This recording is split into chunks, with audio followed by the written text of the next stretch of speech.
YouTube channel പുതിയതല്ല, പഴയത് തന്നെയാണ്. അതിന് മതി സോറി.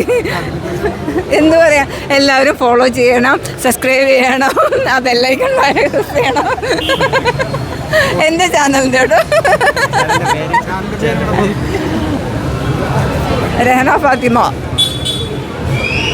അങ്ങനെ സെർച്ച് ചെയ്ത് കഴിഞ്ഞാൽ എല്ലാം വരും, എൻ്റെ മൊത്തം ഡീറ്റെയിൽ വരുമല്ലോ. അപ്പോൾ സുഖമായിട്ട് കയറിയിട്ട് എന്താ പറയുക, ഫേസ്ബുക്ക് ആണെന്നുണ്ടെങ്കിലും ഇൻസ്റ്റ ആണെന്നുണ്ടെങ്കിൽ ഇൻസ്റ്റയൊക്കെ ഫോളോ ചെയ്യാനൊക്കെ പറ്റും ചെറുതായിട്ട്.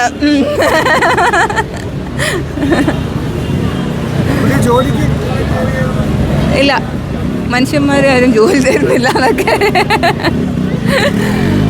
എന്നാലും ഇപ്പോൾ സോഷ്യൽ മീഡിയ ആണ് ഇപ്പോൾ ഒരു എന്താ പറയുക ഫിനാൻഷ്യൽ ഒരു ഇതിന് ബാക്കപ്പ് എന്നുള്ള രീതിയിൽ പോയിക്കൊണ്ടിരിക്കുന്നത്. ഇപ്പോൾ ചെറുതായിട്ട് അതിൻ്റെ നിന്ന് പേയ്മെൻറ്റ് വന്നു തുടങ്ങിയിട്ടുണ്ട്. അത്രയാണ്.